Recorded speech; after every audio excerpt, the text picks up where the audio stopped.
And it basically goes like that for like 20 minutes.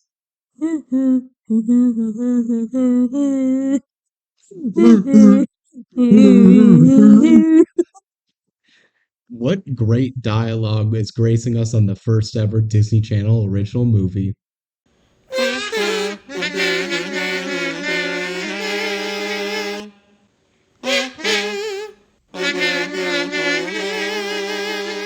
Welcome, everybody, to the DCOM Duo podcast. We're the DCOM duo. I'm Kelsey. I'm Benji. And we're the DCOM Duo. Yeah, and we got our buddy Harold here with us. Say hello, Harold. Harold's a mummy, so of course he can't talk. He can't talk. He can only go. And he's going to do that for 90 minutes straight. Pretty much. That's kind of what this film is. We'll get into it, but Under Wraps is Halloween-ish. Mostly Halloween. It's Halloween. It takes place on Halloween. It's a Halloween DCOM, the first ever Disney Channel original movie. Yeah. Kind of. It technically is. Well, we'll discuss that more in a tiny bit, but yes, for our purposes, it is the first ever Disney Channel original movie. Yes. And it's not great. It's not great. There's definitely worse ones, but yeah. But we'll talk all about it. And let me tell you, if you like mediocre slapstick comedy of a guy dressed in toilet paper grunting around, this is a great movie for you. It's so funny for you. It's so great for you. Yeah. So, if so, watch this. Otherwise, I don't know. Otherwise, don't. We have fan mail. We have fan mail. Yeah. Oh, should I pull it up? I thought you knew. I did not know. I've not looked at a fan mail. I'll pull it up. The subject is Camp Rock. We just did our Camp Rock episode, if you don't know. Yeah. Yeah. It was pretty wild. Very long. But yeah. We had a lot to say. It's Camp Rock. It's one of the big ones. It's Camp Rock. If you want to listen to a better episode, listen to that. We don't know how good this episode's going to be. We're just recording it. Maybe this episode might be a banger, but the movie just wasn't. Yeah. Hi, Kelsey and Ben. I googled Demi Lovato's teeth. Now I understand her childhood dental work and her full set of teeth. I'm learning so much from your podcast. Ben said, like the uncle you see once every 4 months and it is okay. I'm wondering which of his uncles he's referring to. Maybe I wasn't referring to a specific uncle, more just the generic idea of an uncle.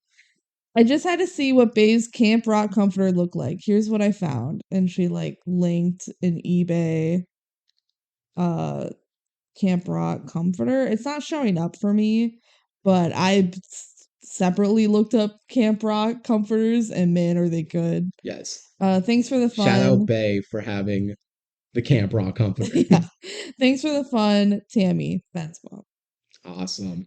Tammy also revealed that she is the one that sent the stickers.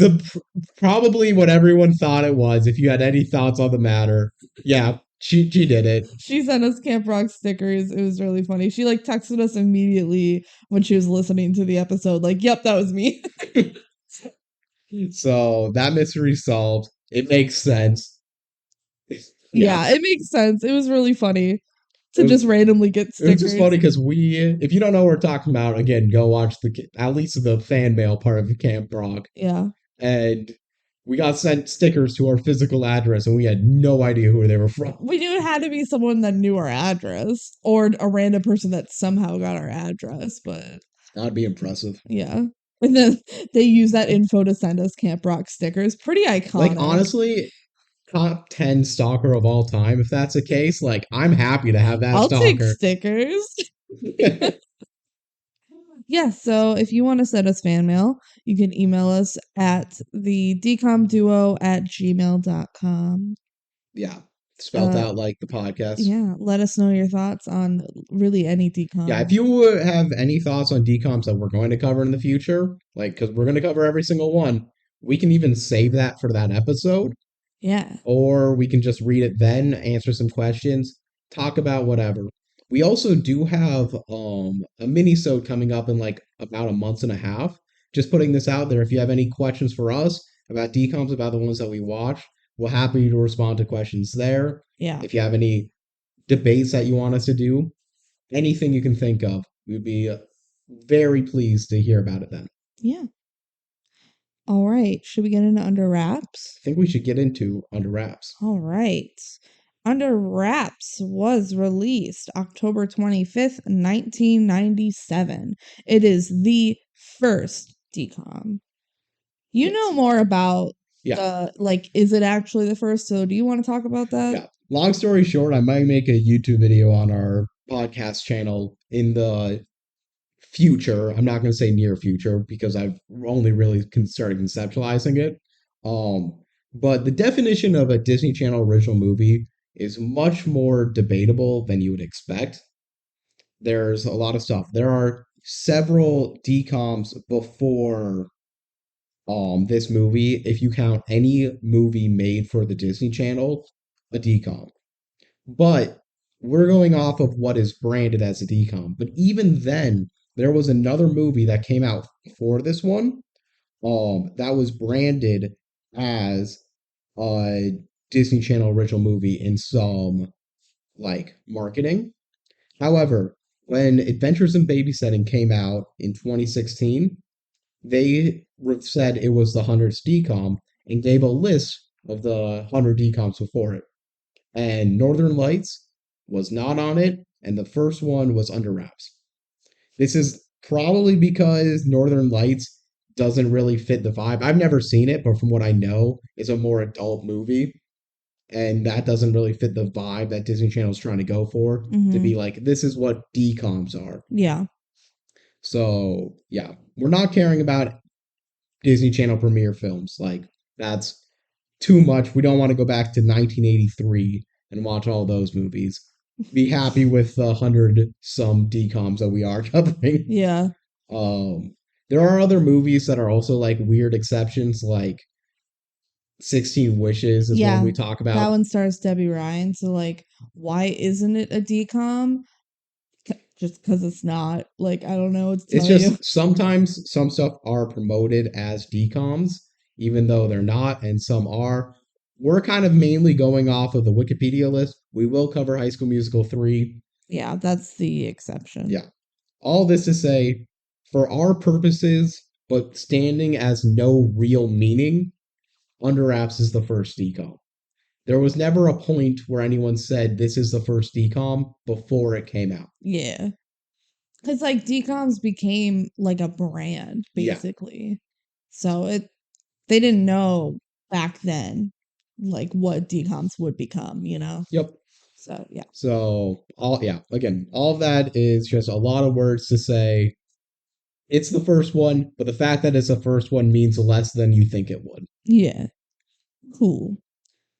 Under Wraps was directed by Greg Beeman. This is the third time we've heard this guy's name. We're going to go through his whole catalog. Yeah, well, there's only one more movie left that he's, in terms of DCOMs, that he's directed. So he directed A Ring of Endless Light and Miracle in Lane 2. We have covered both of those movies. I'm sure we went into more detail in A Ring of Endless Light about him, so go listen to that episode, I guess. He's also directed Horse Sense. So that's the last Greg Beeman directed DCOM. I think this is the worst one. Yeah, I think this is the worst one. I think they're very much in total like average. Yeah, but like, I mean, this was the first one. Yeah. He was like, learning the ropes, I guess. I don't know. All right, our cast. Our main character, Marshall, is played by Mario Yedidia. I'm realizing before we even get too much further, we should say this. This is the old version of Under Wraps. Yeah, from 1997. I did say when it came out, and we did say it's the first DCOM. We can explain. That's one of my fun facts. That it has a remake. But yeah, this is the original DCOM from 1997. Yes. Yeah. So, Marshall, is played by Mario Yedidia. I don't know how to say it, but he only did like a few more roles as a kid. He hasn't done anything acting wise since 1998. It's rare to have like your main character not have a Wikipedia page, Yeah. but he Like does he not. just really didn't do much else. Which I thought he did pretty well in this movie, Yeah, honestly. no, So he kind was of a pretty surprised that decent child he actor, didn't but find anything else. Maybe he was just a diva behind the scenes. yeah, maybe he just wasn't really into Fame it. got to his head. Sure. Okay. Gilbert was played by Adam Wiley. He is also in Can of Worms. Yep. He's the friend Yep. in Can of Worms. Nick is the character name, so we will see him again. In the beautiful animated Swan Princess movie, he plays young Prince Eric. Or sorry, Derek. So shout out to Swan Princess. He was on Broadway. Oh, He starred in Into the Woods as Jack in 2002. okay. There were giants in the sky. Good for him. Yeah. He okay. Jumping back to this movie has a remake. Not only was it remade, there was a sequel. He is in Under Wraps too. Really? Yeah, he was Bueller the jeweler, which is like not an insignificant role in that movie. He was the jeweler guy That's that pretty like talked to fun. them. Yeah, That he gets to come back yeah, and do the reboot sequel. That's yeah. fun. He had like basically a cameo, but like not, but like he had lines In too. my opinion, he's the best part of this movie. Yeah. I think when the movie's doing good, it's because of him. He has a TikTok page now where he does like close up magic. Hell yes. Like That's incredible. What a guy. I'm a fan. Adam Wiley. Yeah. Come on the cast. He's done like a bunch of small roles and some voice acting. So yeah, good for you, Adam. Love that. All right. Amy is played by Clara Bryant. She also stars in True Confessions with Shia LaBeouf. Mhm. She is like the main role in that movie. So we will see her again. So like the two like friend characters are both in another DCOM, and then our main actor just like didn't do anything else. Clara was also in 5 episodes of Buffy the Vampire Slayer. Sure. Cool. She didn't do a lot. She kind of stopped acting. She is now a lawyer, like in real life. Good for her. Yeah. Go from child actor to lawyer. Yeah. Not a bad career I path. bet she paid her way through law school Yeah, with that her helps. child acting money. So. Good for her. I Yeah. didn't really like her performance. I think that was because of the character. Yeah, maybe. Like I think I just feel like her delivery felt weird to me. maybe True But Confessions is a lot more grounded. Yeah, and I think she's better in that because Yeah. I don't remember her in that one, and that's what the character like her is supposed to be. That movie made me cry. So like, okay, okay. Now we have Harold, our mummy. Benji, when we were watching this movie, there's a lot of mummy grunts. A lot There's of a ton of mummy grunts. Like we'll be doing that throughout the whole episode, and it's nowhere near as much as the movie actually has. And while we were watching it last night, I thought to myself, I know those grunts. Because Harold is played by none other than Bill Fagerback. Fagerbake, I would think. Fagerback. Sorry, I Fagerbae. don't know how to say your name. He is Patrick Star from SpongeBob. Yes, which we were talking a bit about it last night when we were watching the movie, but it's weird having an actor like of his scale where he is simultaneously genuinely one of the biggest roles on television. Yeah. Like one of the biggest pop culture icons. Most iconic roles, Yes. yeah. But also not a big actor because he's not. No. He's done other stuff. Yeah, but like the vast majority of what he's done is SpongeBob related. Because he got cast on a show that in 1999, I believe SpongeBob started, that is still airing today. It's like a huge cultural phenomenon. Yeah, like basically anyone in our generation. Even beyond. I think everybody basically alive knows SpongeBob. Yeah, I'm saying like it's integral to like online culture.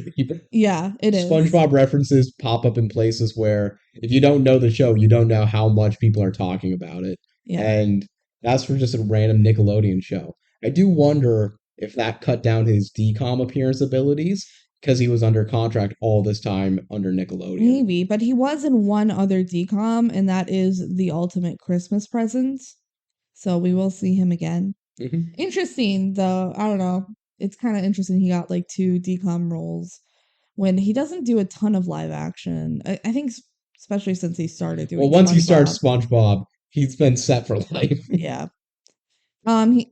He's also in How I Met Your Mother. This is how we always reference him because it's basically the one live action thing that we've seen him in. Yeah. He's Marshall's dad in How I Met Your Mother.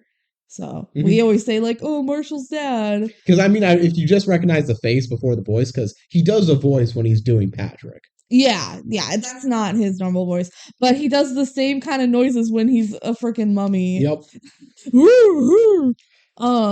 Also in Under Wraps, he plays Ted, the mom's boyfriend, Yeah. Ted. So he's a double role in Huge. this movie. Yeah. I wonder why they made that choice. Probably, honestly, because the whole narrative of the movie is like him learning to love in a weird sense. Who, Marshall? Oh my No. god, Marshall is the main character in Marshall from How I Met Your Mother. That's crazy. um, yeah, basically Marshall's learning to Marshall in love. Under Wraps Yeah. is trying, like, he forms this bond with Harold the mummy, and is like very invested in getting him safe He's and like, I figuring out to accept love you. and stuff like that. And then you kind of just view that as the stepfather figure, even though he's kind of doing the fathering of the mummy. Yeah. I don't know. I guess there's some That's what I parallels think they're there. going for. I'm not saying they nailed it. I'm No. guessing that's why it's a double roll. That and it's cheaper because they already have them on set. Yeah, I think that's actually the reason. I don't think they ever show a clip with both of them on screen, even though it wouldn't be that No, hard to do. they had him looking out the window. They had no reason to have No. because like the parents never learned about Harold, Yeah. so yeah. Okay. Bruce was played by Ken Hoodison Campbell. Um, he's done like minor stuff that I didn't really recognize, but he also performed with the Second City, Yeah. which we went and saw them in Chicago, and they were great. So Pretty cool. yeah. Kubat, our villain, Oh was wait, played. I What? just noticed he's Santa in Home Alone. I like that role. Oh, Bruce, Yeah. or Ken Hudson Campbell. Is Ken that Hudson Campbell, yeah. is that a big role in Home Alone? Well, he's just like the little mall Santa that Macaulay Culkin goes walks up, and it's like, man, I know you're not Santa. Santa's real. He's like taking off his beard. It's like you just go report to him, and he's like, oh, okay. And he's like, I just want to see my family. It's like the emotional climax of the film before all the shenanigans with the wet bandits. Oh, okay. I've seen Home Alone, but not a lot. So yeah. Okay, Kubat, our villain, is played by Ed Lauder. He did sadly pass away in 2013. Oh. So yeah. Other than like he hasn't really done much that I recognize. He mainly acted in like the 70s and the 80s. So just like minor stuff or stuff that I wasn't alive for, so I don't know. Mhm. Marshall's mom was played by Corinne Bohrer. She is also the mom in Phantom of the Megaplex, which is a DCOM, so we will see her again.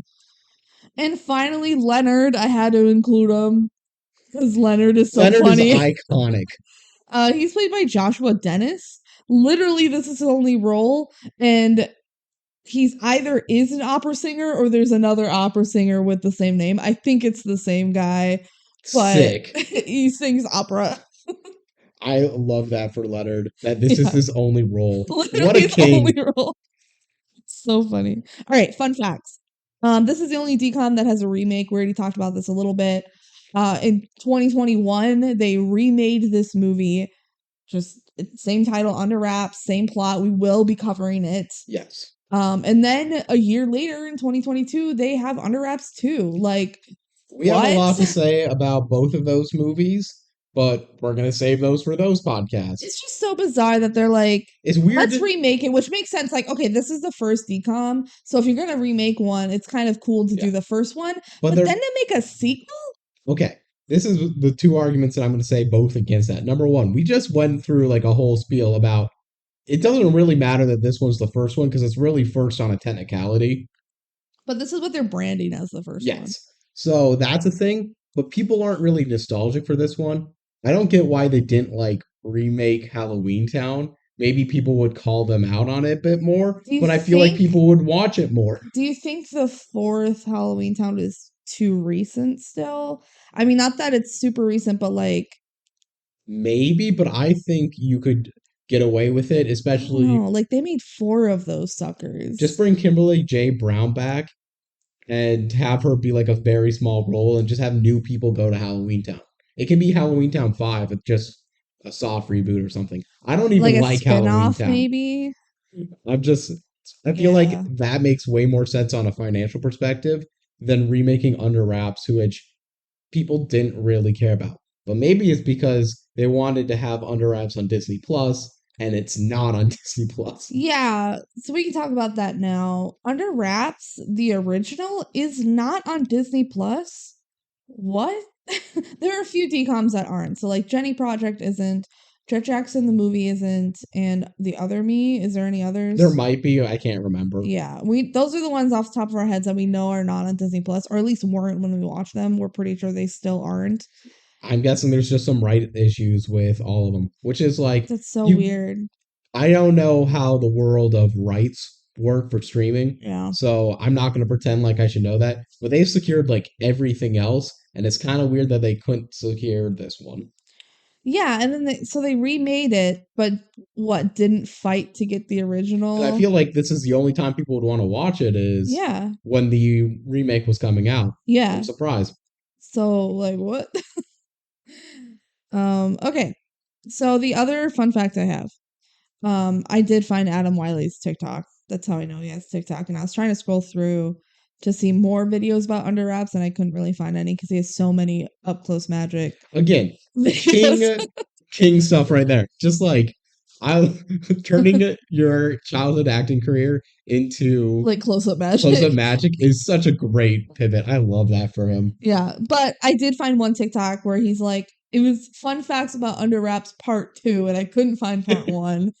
But part 2, he told a story about the guy who played the principal, right? So the scene where he thinks he's talking to Harold, but he's talking to the principal and he like elbows him in the stomach. Mhm. When they were filming the movie, they didn't have a guy cast for that role.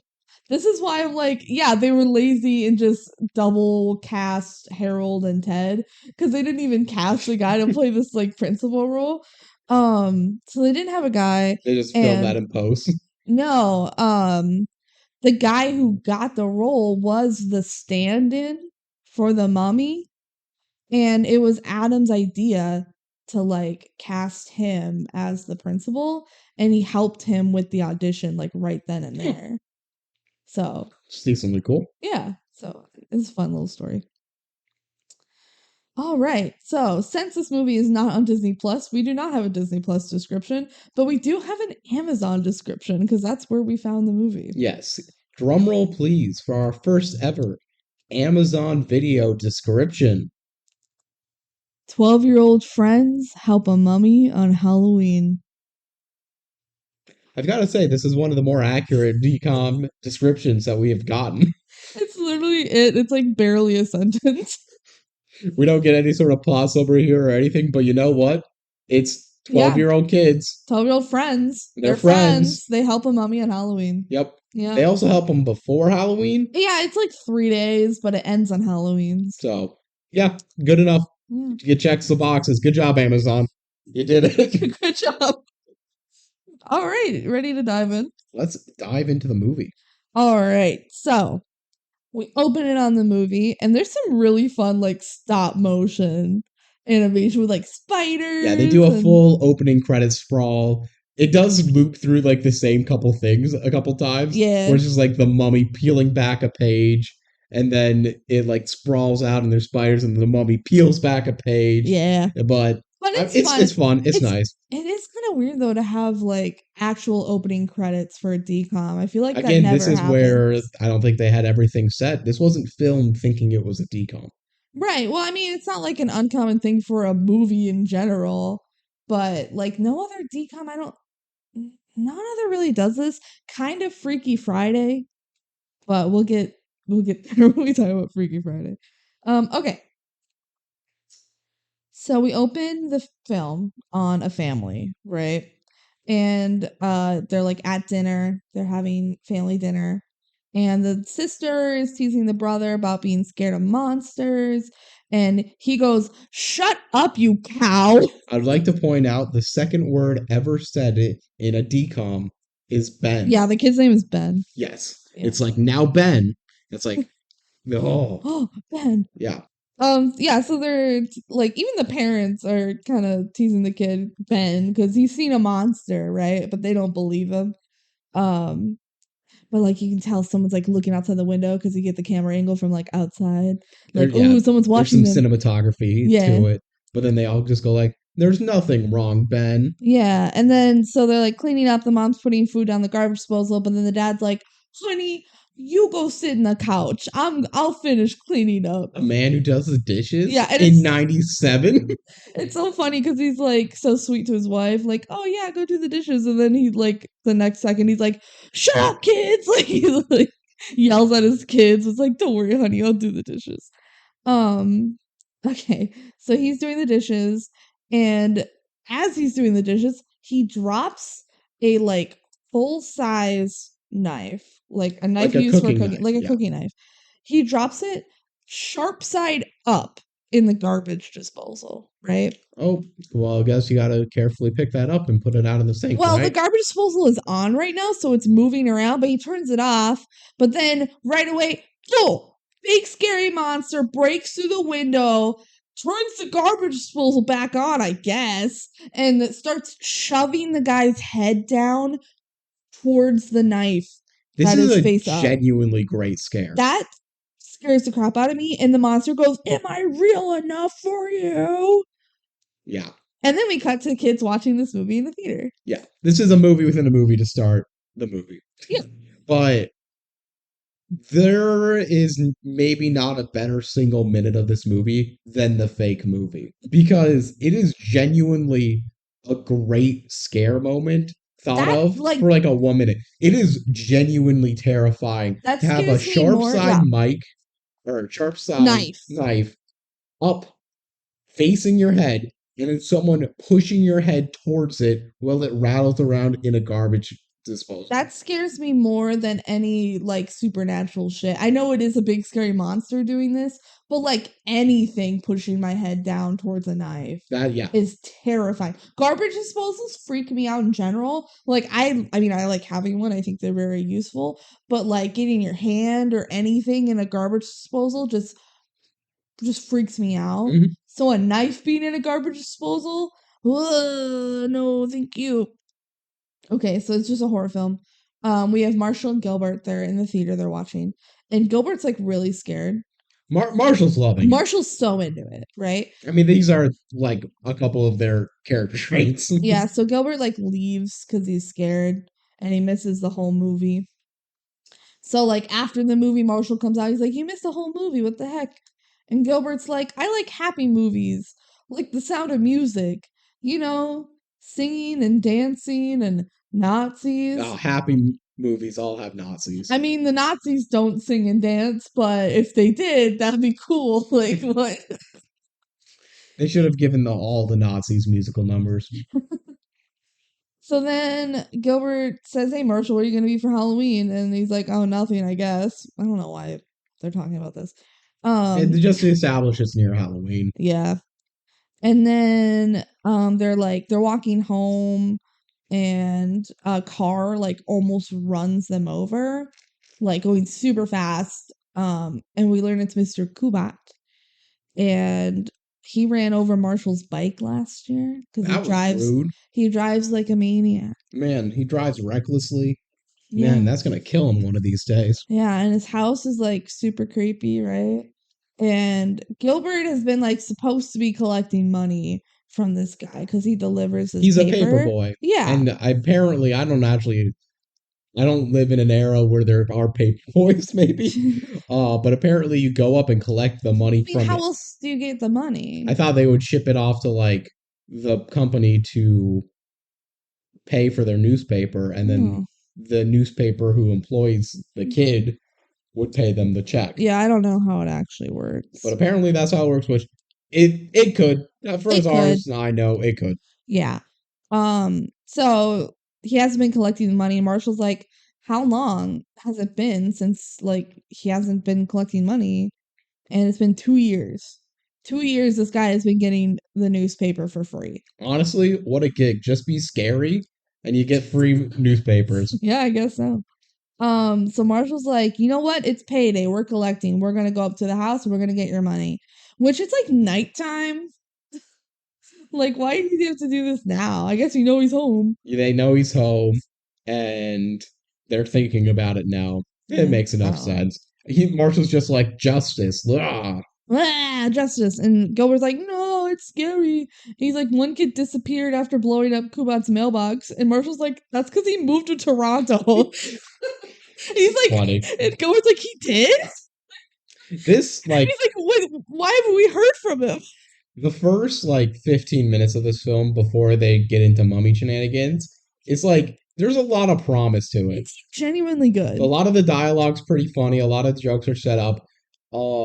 It's fun getting to know the characters and their dynamic. You get to know some stuff about it. Like, you can see they're all friends, even though they always make fun of Gilbert. But, like, it's in a way that simultaneously is funny. Like, it's some good ribbing without feeling mean-spirited, which is both hard to do and, like, even harder, I think, nowadays to, like, really toe that line. Mm-hmm.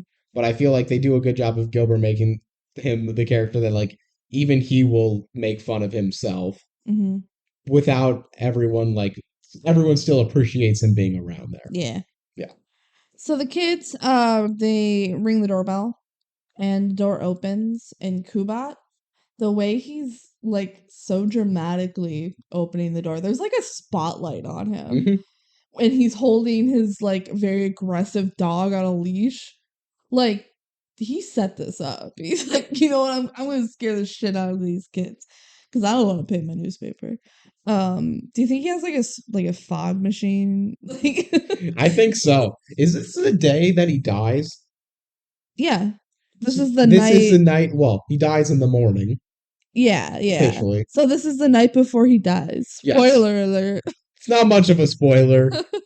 Who do you think the mummy is? It's not him. It's not him. We'll get there. But yeah, this is like one of the last things he did before he died. Sick his dog on some kids. Because he does sick the dog. He just absolutely sicks the dog on him. Yeah. Like, the dog is going to bite and make them bleed. And then he like has the chain and he pulls them away right when he's like leaving the yard. Yeah. So, nothing illegal there, technically. Wonder what happened to his dog when he died.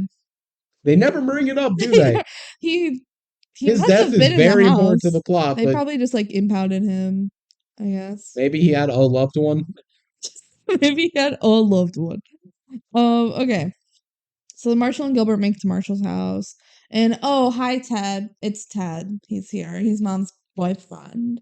Mom has a boyfriend. Gilbert goes home and Ted tries to like hang out. He's like, hey Marshall, let's hang out. And Marshall's like, no, I don't wanna.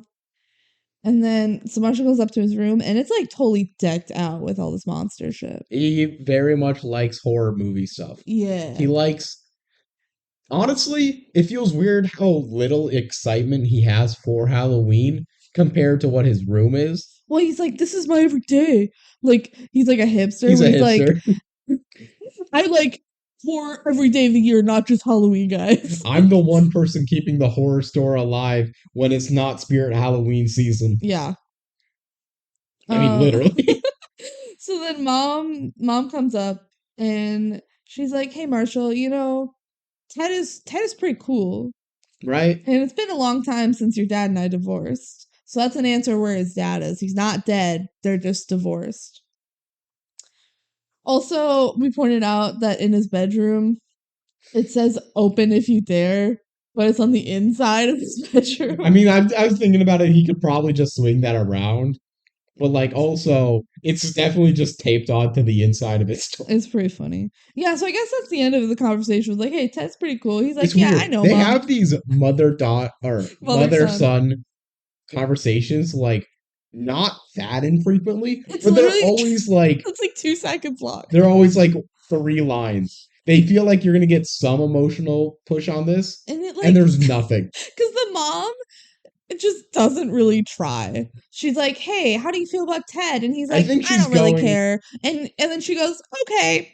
She's just going under the impact of like he's got to open up to me for me to be like he's got to show me he's ready, Yeah, she which is really probably wrong. But I'm not a parent. What do I know? she doesn't push at all. Not in She the asks him slightest. once, and then when he's kind of like, "Yeah, mom, it's fine," she's just like, "Okay, yeah, I did my job.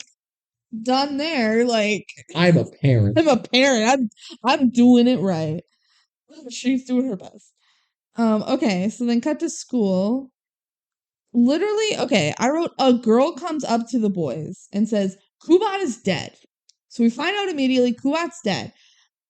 They have not introduced Amy at all. This is her first one. Literally, I feel like yeah, there should be like a line earlier in the movie showing that they're all friends. yeah, because this girl comes up and I'm like, do they even know who this is? But they do. They're like all good friends. You just have to figure out as the movie goes on, oh yeah, they are friends because they're acting like friends.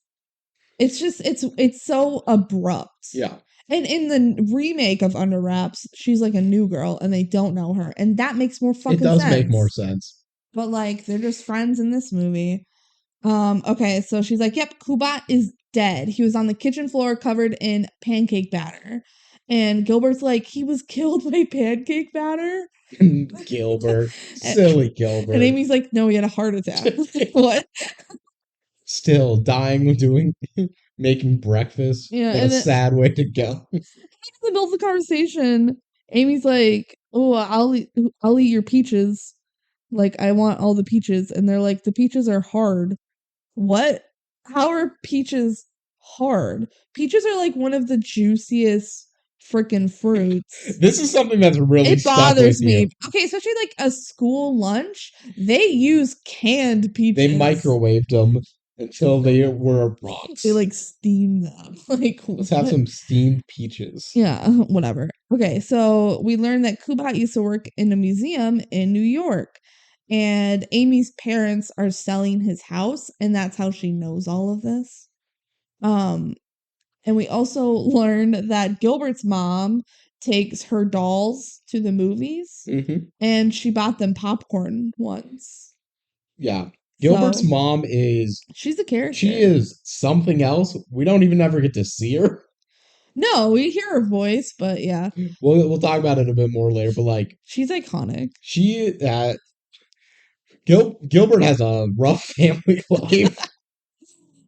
I think it's just him and his mom. Yeah, because at I think he home. said like he never sees his dad. Yeah. Like So I think it's implied that all of the kids' parents are divorced of the three kids. even Amy? Because Marshall says at one point, all of my friends like have divorced parents, it's fine. Yeah. And like we never see Amy's dad. And in the remake, Amy's dads are divorced. Her mom and her dad. She has a Yeah. mom still, right? We'll have to rewatch. Yeah. It's weird because In the second one, her dad is getting married to a man, but I would think he's just like bisexual. but isn't it her other dad getting married at the same time? Wait, she always had two dads? Wait, yeah. No, I remember because it's Step Dave. Step Dave. Okay, yeah, she always had two dads. And they got divorced. Okay, cool. This is all about Under Wraps This 1 is the slash remake. 2 of the remake. This is what important to what we're talking about here. In this movie, unclear.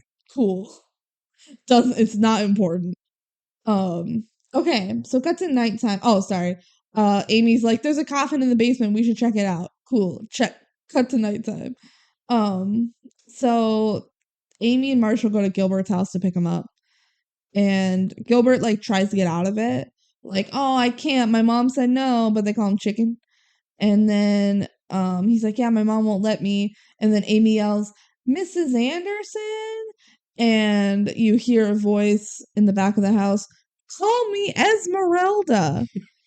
And Amy's like, her name isn't Esmeralda. That's not her name. Why does she want me to call her Esmeralda? And Gilbert says, because she's role playing right now. It's easier to just go along with it. Mrs. Anderson? Nope. My name's Esmeralda right now. And she's like, "Can Gilbert come get ice cream with us?" So they're lying about what they're doing.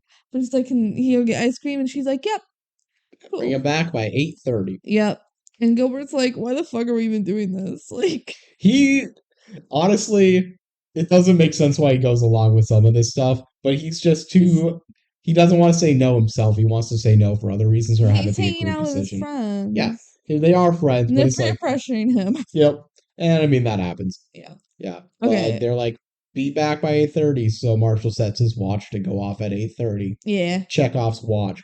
Chekhov's watch. So they get to the house and Gilbert's still scared and they're like, "Gilbert, shut up." And he goes, "Okay."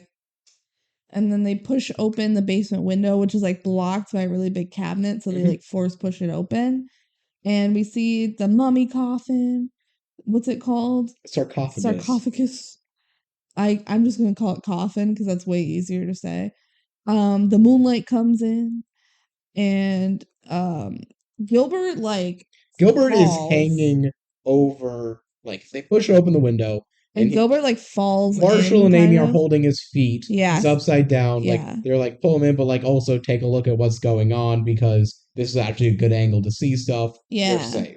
And then Gilbert sees a mummy hand just like it's just kind of almost hanging out of the coffin. And rightfully, he freaks out. Yeah, he screams and he runs away and You think in they this like chase him moment, down the he street. thinks that this is the dead body? That's what I would think. That's what I would think as Or well. that Kubat is like a murderer and has a dead body in his basement. Yeah, That's what I would regardless, it's think. not something you really want to investigate. Yeah. Um, so he like runs all the way down the street, and Marshall and Amy just have to chase him down to get him to say what happened. He's yeah, he's all scared, and he's like, "Crap! I left my glasses in the basement," so they have to Can't go see back. without my. Actually, he can see perfectly fine without his Well, glasses. he's like, "I don't need them," and they're like, "Yeah, you do. You need your glasses. How you gonna explain to your Question for you, mom?" as someone who has now seen a bunch of his close-up magic, does I he didn't actually watch it. I just saw that he did close up magic. does he wear glasses? No. Okay, that's what I figured. Okay. Um, Amy's like, because they're like, "How are we gonna get in the basement? It's like a 10-foot drop." And Amy's like, "Oh, I have the key. You know, my mom is selling the house, so I have the key." Why didn't they use that to begin Well, with? that's what Gilbert says. Gilbert says, "Why didn't we use that in the first place?" And Amy's like, "Because this was more fun, okay? What's more fun, walking into our house or breaking through the basement window? Obviously, breaking through the window." And Amy's kind of unhinged. Marshall's like, "Yeah, duh, Gilbert, you idiot. Like, this is way more fun." Like Gilbert is just the voice of reason, and they're all just like, no. I kind of get it. Like, they're here to vibe. They're not here to walk into a house with a key. They're here. Like, I was too much of a goody two shoes I mean, as yeah, a me too. kid, I would never do this. but like, honestly, yeah, it does seem kind of fun. You're like, hey, this is honestly probably one of the safest houses we could possibly break into. No one's in here. We're curious about what's inside. We have the keys in case anything goes wrong. Yeah, it's like a really good backup plan. Okay, so we see back at the house, the moonlight is making the mummy come to life. And then the kids walk in the house and it's really nasty in there. And Marshall and Amy are just like constantly being quippy and sarcastic towards each other and they bicker. They're like, "Well, you're stupid." You know how kids are, I guess. And then they find the coffin and Gilbert like waited upstairs. He's like, "I don't want to go to the He's too basement." scared, but then like Yeah. little spooky stuff happen all around him. This movie's not a horror movie except for the first minute. Um, but it does try to be a little bit of a horror movie. Yeah. It has horror influences all around it. Yeah, there's like horror movie stuff. He's like walking down the hallway and there's like scary music.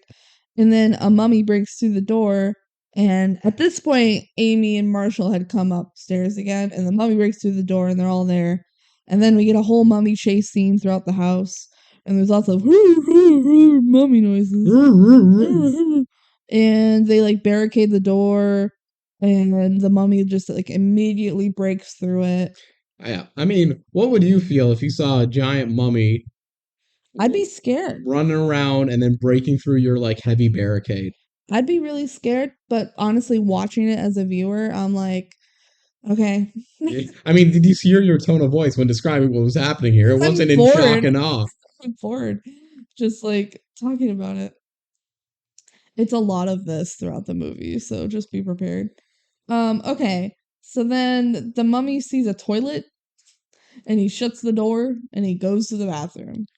How does the mummy know what a toilet is? It's a really good fucking question, I Benji. know I should suspend my disbelief because this is going to happen throughout the entire It's movie, potty where humor. the mummy actually understands more about human culture than it should. Yeah. But it's like either give it a decent amount of knowledge, where like everything but like the newest shit is known, or give it no knowledge and like have to explain everything. It shouldn't know the bathroom. Also, it shouldn't need to go to the bathroom.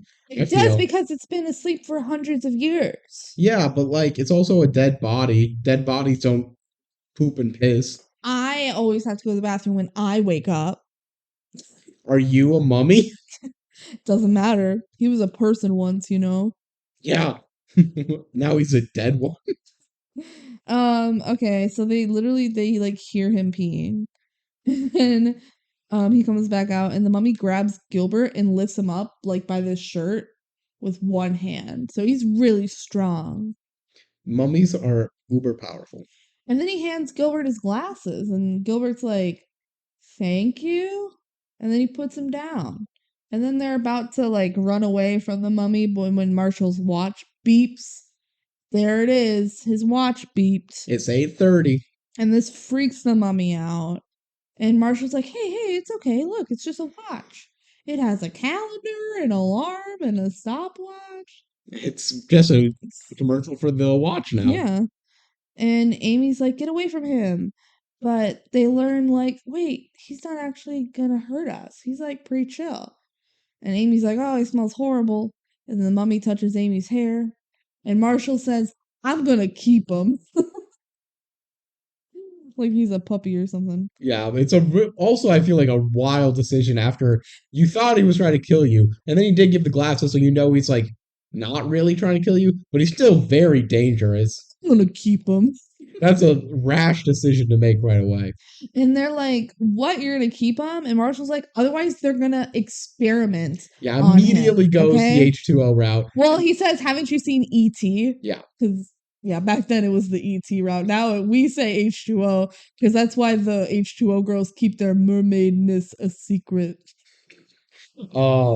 Yeah, I guess I don't know if ET even started that. It's just the whole trend of like, It's just why an example. you need a reason to keep this a secret. Yeah. And that's it. It's a decent enough one that like a bunch of them use because there's no logical flaw in it. It's just also kind of a boring reason though. I've always thought that. I've always thought you could do It's like better. a cop out. Yeah. Okay, so they're like, oh, we better leave, but don't worry, Mummy, we'll come back. Stay, Mummy, good boy, like he's a dog. Yeah, they're acting like he's a dog, which I mean, kinda. And then the mummy goes, okay. Yeah, the mummy will say words, Sometimes. but only through grunts. Yeah. And it's just kind of weird. He also does like a thumbs up. That's later. I know that is now. But first, okay, so the mummy goes, okay. And then Gilbert goes, that's more than my dad says in a month. And then Gilbert gives a thumbs up and the mummy gives one back. Yep, and he has to like fix his thumb back into place. Yeah. It's just the thumbs up actually becomes like a minor gag throughout the rest of the movie. He does it a couple more times, but it's like just a weird thing. Mm-hmm. Again, he doesn't know anything about human culture. He shouldn't know what a thumbs up is, but whatever. He was just copying Gilbert. Yeah, no, that makes enough sense. Yeah. Again, like I need to suspend my disbelief a bit on it because I just feel like they chose the wrong level of mummy knowledge, but that's what the movie wanted to do, and I have to accept it. How popular are mummy movies generically? I mean, there's Mummy. The Mummy. Yeah, is that what it's called? Yeah, the Brendan Fraser. Yeah. That was like a big smash hit. Because I was thinking about this like today. Mummy movies are weird to me because out of like all of the mystic creatures, there are definitely mummy media, and people act like it's on the same tier and level as some of these other ones. But I feel like people don't actually care about mummy stories, or at least I don't, and I'm rubbing that off on other people. I feel like mummies are so specific that it's hard to just come up with why, like, are there multiple mummies? Is there a horde of mummies? Like, it's just It's not like usually, vampires yeah, or usually there's like werewolves. one mummy, right? Yeah. You can have a whole horde of zombies, and you can have a bunch of vampires lurking around, werewolves that change in the full moon. But like, where did the mummy come Zombies from? who sing and dance. Zombies that have green hair. But like, where did this mummy come from? It's like a very specific situation, I feel like, Yeah. You have to to get a write mummy. yourself into a mummy plot. You can't write mummies randomly into your plot. Yeah. Yeah. That was just something I thought of. It's just, I feel like mummies are overrepresented. You mean just like in general, Yeah. like Halloween culture?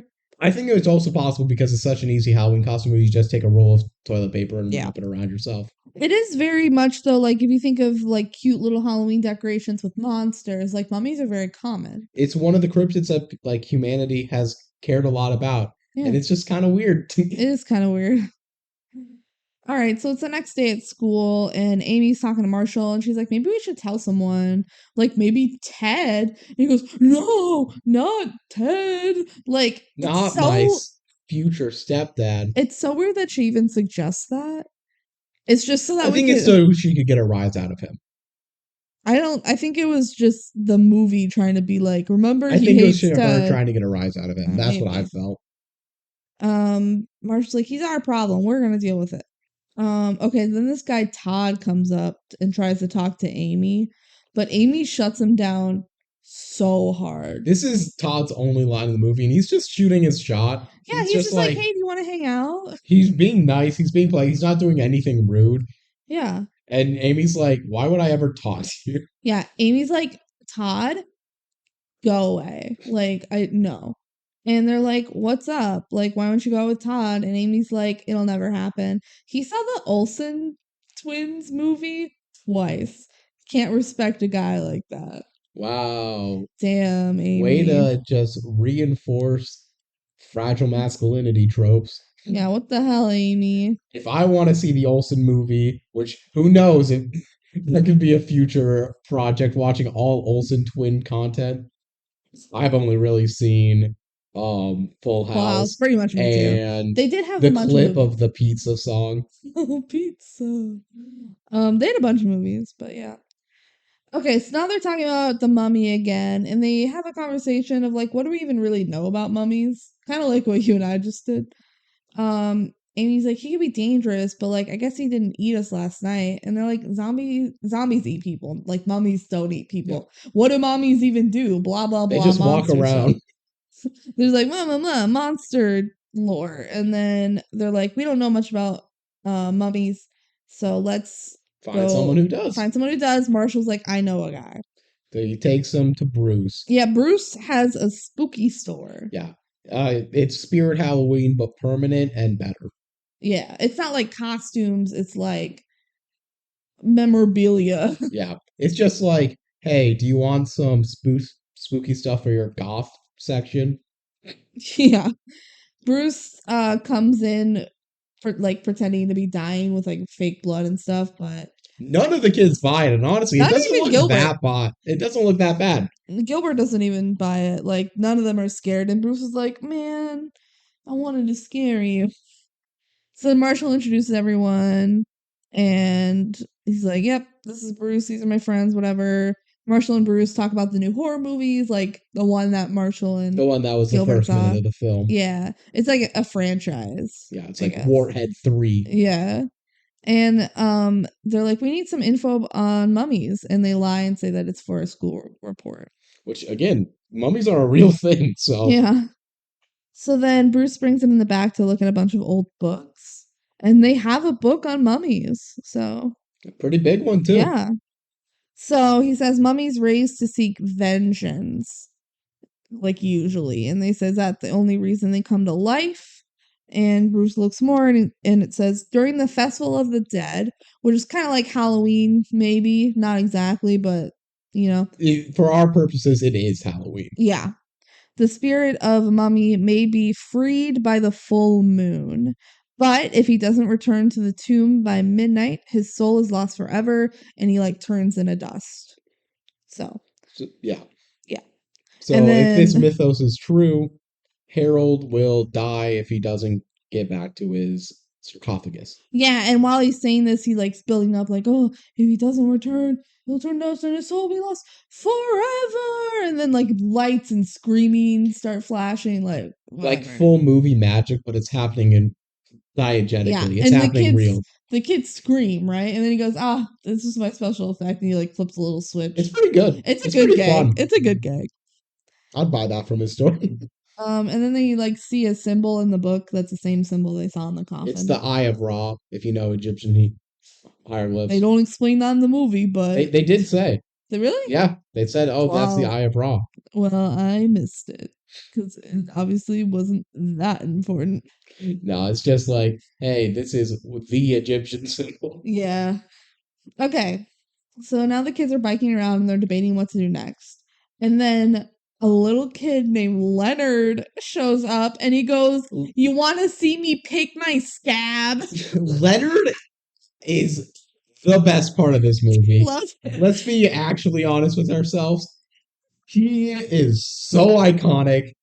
He's just a little kid, a little stinker, who's a little stinking it up all over the place and living his best life. Was it established how they know him? I think it might be Amy's younger brother. That's what I thought too. I don't think they ever I don't think they say it officially. But the way she's acting toward him is like, Leonard, go away. They definitely know each other more than the others. Yeah. So then they're like making fun of him because he has a blanket and he goes, it's a rag in case I have to wipe up something. Honestly, just tactile. It's good. So funny. It's just like, no, I'm not holding a blanket. He doesn't even say no. It's just like, it's a rag. It's a rag. What if I spill something, guys? Idiots. And then Leonard He's 4, by the way. He's older than 4. He's probably like 6. He mentions that a truck came by and took all of Kubat's stuff because they're like, oh my gosh, all the stuff is gone or whatever. And Leonard saw it happen. So they run in the house and to find the mummy, but instead they see Amy's mom because she's showing the house because she's selling it. She's a realtor. Yeah. And they probably don't want to talk about how the person that just died in the house. Yeah. With the realtor. So Amy asks her mom about the furniture, and the mom tells her that it was impounded. The IRS took it to pay for taxes that he is behind on. Yeah. Or was, because he's dead. He is so dead. So the IRS is like, give us all of your goods. Yeah. That's how life works. That is, yeah. And Amy's like, what about any like weird antique things in the basement? Like a mummy. Yeah. And the mom's like, the basement's empty. And so they like the basement was already empty. Yeah. The IRS took nothing from the basement because the basement was already empty, and everyone's like, that's weird. That's suspicious. That's weird. All right, cool. Now we cut to Dairy Freeze, which definitely isn't Dairy Queen. It's definitely not just like the word freeze taped over a Dairy Queen. They just take some paper. Yeah. Get ready for some Harold time. Harold. I mean, his name isn't Harold yet. We're still going to call him Harold. He's the mummy. Yeah. The mummy is Harold. Yeah, they haven't named him, but they will. So, okay, he's running around. This part just drags. The drive-through like takes his order even though he's not in a car. Which I think that's kind of a funny gag, where he just grunts at it and then they know what he's ordering. That is funny. He goes, hoo, hoo, hoo, and she goes, okay, you want a burger? Like, oh, sorry, you wanted a jumbo pop. Yeah. It's pretty funny. And then he like goes up to the window and he takes the soda and he walks and he just leaves. Like, and the lady's like, what? He walks around town and he burps because he drank a soda. And he throws the soda away when he's done. Which is pretty funny. You would expect a littering wrenching, but he sees someone else throw it away. He goes, oh, boom. He's a fast learner. Yeah, he is.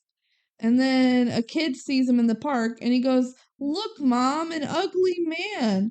And the mom goes, that's not nice. He's not ugly. Some people are just born special. Which she never turns around to look at him. No. What an assumption for what that's loaded as. Yeah, that. Oh. That didn't age well. No. She's assuming without looking or at talking or anything. He's talking about like a disabled person. Yeah. Or that's what that term is loaded for. Yeah. Like, we can discuss that. And then the kid goes, "You must be really special." Because he is very ugly. Yeah. Let's be clear. He is. He's the a kid's mummy. right. The mom didn't look ever. All right, so then Harold shows up at the hospital. The kids bike by the hospital, but they barely miss him, right? So they're looking for him, but they like just miss him. And then Harold sees someone giving flowers to like a patient. Like, you give flowers to people. So he's like, that'll come back later. And then it's like his wrapping gets caught. I don't know. Shenanigans are happening. And he starts to like unravel a piece of his mummy covering. Yeah. And then he's like buzzing the little buzzer at the nurse's station. And the nurse is very and the nurse is angry without looking. They always never look. They never look. And then she goes, "Fill out these forms." And instead he gets his fingers stuck in the clipboard. And starts screaming because it hurts. Yeah, and then the doctors think that he's a burn victim, which is actually kind of funny. Like, a burn victim! Yeah, no! He starts screaming and gets the doctor's attention. He gets put on a gurney, and they're like, "Oh, this is the burn victim," which also implies that there is a burn victim in real life. I don't think they say it's the burn victim. I think they just say I think we found I thought it was we found your burn victim. Oh, really? That's what I thought I heard. I thought it was just a burn victim, and they're like, "Oh my god, we need to help him." And they go and check his pulse, and it's nothing. So they're like, "Well, guess we got to use the defibrillator."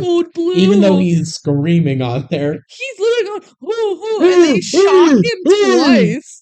They shock him twice, and he's screaming the whole time. And they're like, "We still don't have a pulse." Like, what? And then he runs away, and they try to chase him. And this is when the kids spot him being chased by all the doctors. So they like cut him off and like pull him in a room, like, "Come here, hide."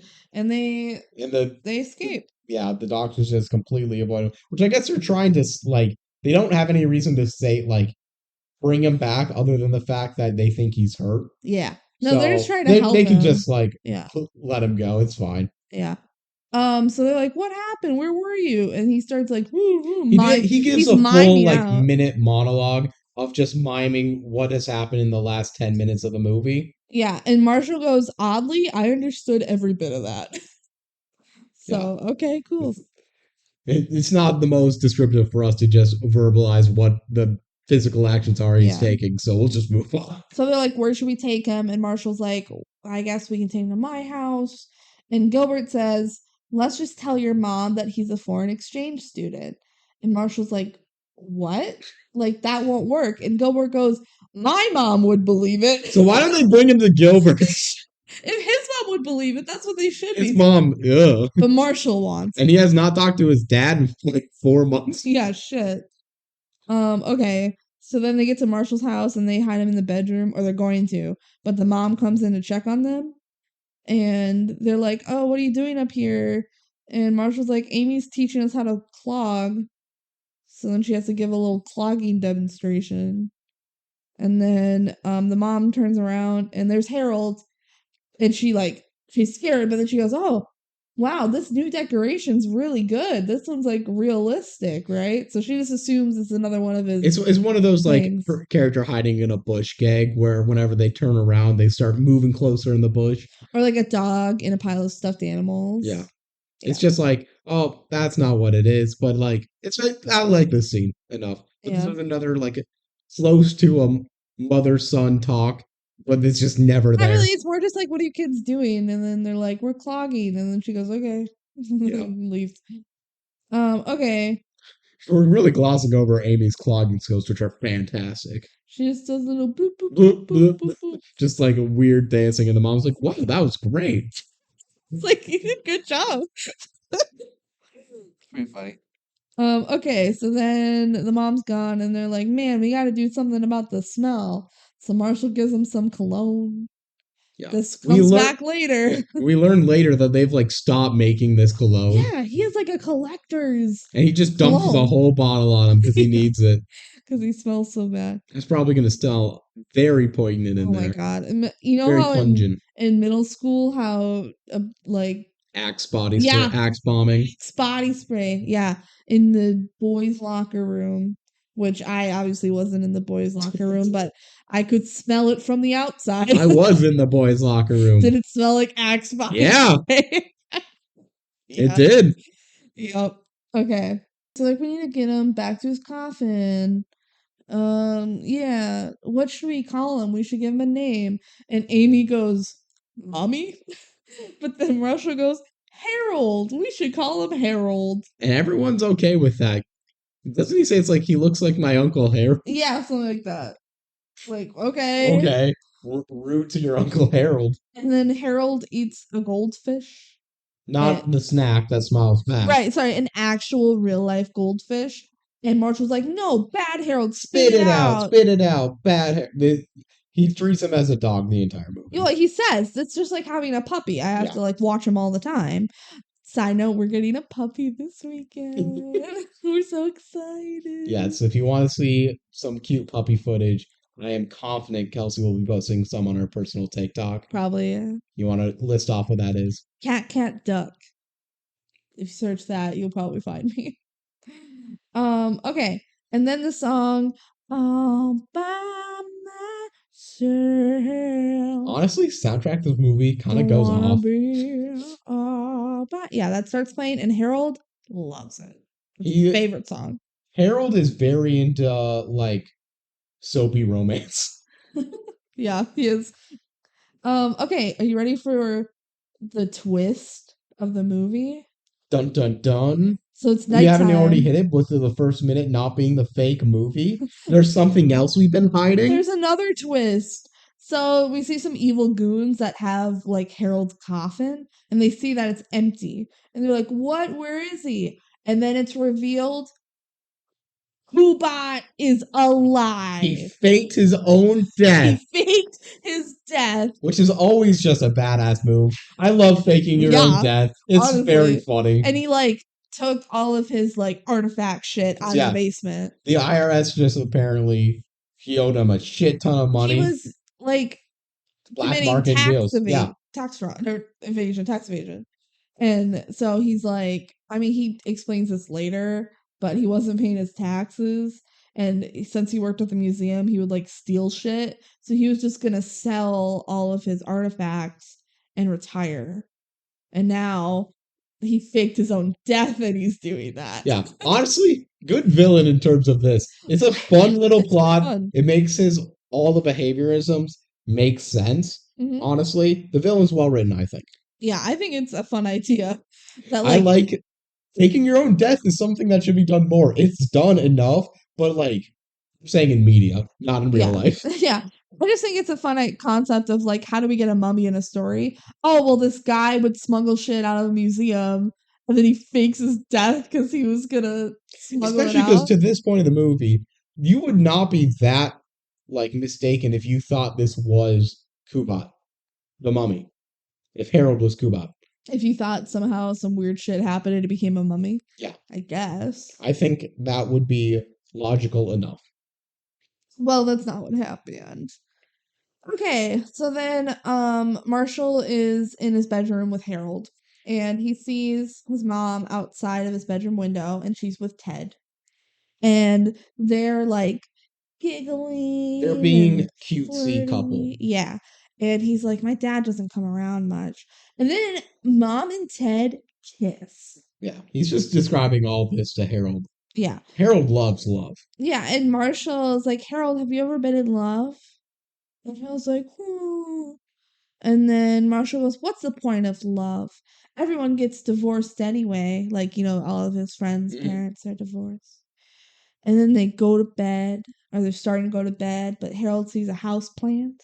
And he like pulls out the plant from the pot and shakes off the dirt. Here you go. This is a gift. Yeah, he gives it to Marshall because he saw the flower exchange earlier. So he's like, here's a plant to make you feel better.